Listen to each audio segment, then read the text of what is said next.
अदानी समूह को लेकर हिडनबर्ग की रिपोर्ट के बाद कांग्रेस पार्टी लगातार मोदी सरकार पर हमलावर है।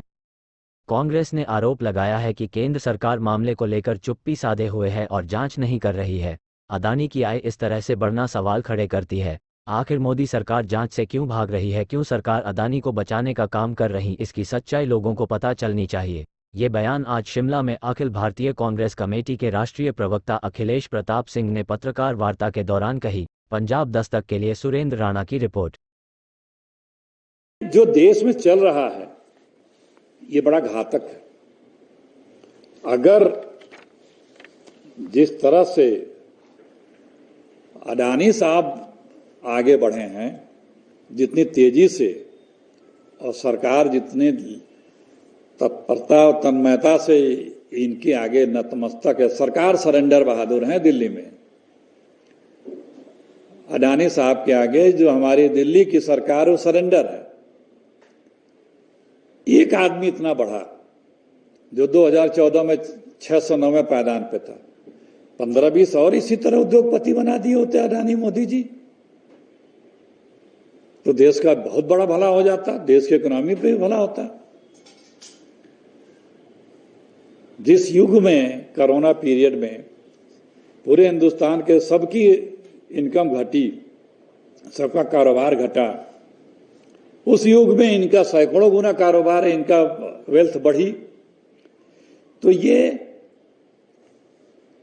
पूरी सरकार आम आदमी पार्टी की, आम आदमी की न होकर के, आम जन की न होकर के, ये सिर्फ अडानी जी की जो बन के रह गई है।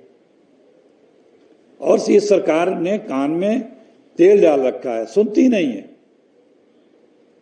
इसीलिए हम लोग पूरे हिंदुस्तान में आज आपके माध्यम से जनता को बताने आए हैं कि ये सरकार जनता के लिए नहीं है, ये सरकार अडानी जी के लिए काम कर रही है।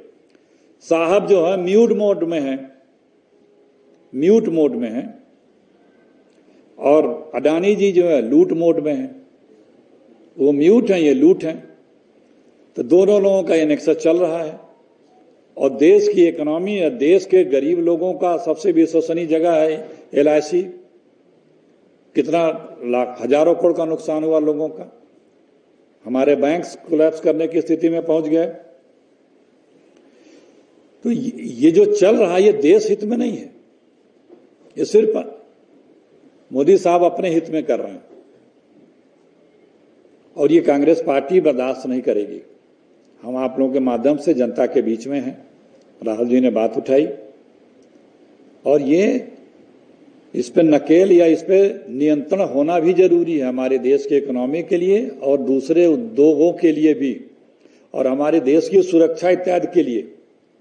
क्योंकि पैसे कहां से हमारे देश में आ रहे हैं, किसके आ रहे हैं, इसका जानकारी और इसका शोधन तो होना ही चाहिए कि वो पैसे जेन्युइन ही हैं, जेन्युइन लोगों के हैं और जेन्युइन तरीके से आए हैं कि नहीं आए हैं। वरना फिर इस देश के कानून का क्या? अगर ये सारी चीजें का पालन न हो तो उस सरकार का क्या अस्तित्व है, क्या मायने? निश्चित रूप से कुछ ऐसा होगा, क्योंकि कांग्रेस की सरकार तो कभी भी बदले की भावना से कभी नहीं काम करती है, कभी नहीं करती है। किसी की भी कभी भी आप यहां पे देख लें, यहां तक कि मुख्यमंत्री तो इतने अच्छे हैं, वो तो कभी सपने में भी नहीं करेंगे। तो आप यहां काम कर रहे हैं, आप काम करो, लेकिन आप ऐसा क्यों किए? सिर्फ इसलिए कि आपके मनमाफिक सरकार नहीं है, या आप अपेक्षा रखते हैं कि उन्हें कोई एक्स्ट्रा ड्यू प्रिविलेज मिले? तो यहाँ पे सबके लिए बराबर की सुविधाएं सबके लिए हैं, प्यार सबके लिए है, योजनाएं सबके लिए हैं। कोई ये कहे कि हमारे लिए एक्स्ट्रा, भाई ये देखिए उन्होंने क्यों बंद किया, आप लोग बेहतर जानते हैं। ये सवाल उनके लोगों से पूछना चाहिए कि भाई क्या सरकार आप पे कोई दबाव डालिए क्या? ऐसा तो है नहीं, क्यों बंद किया उन्होंने?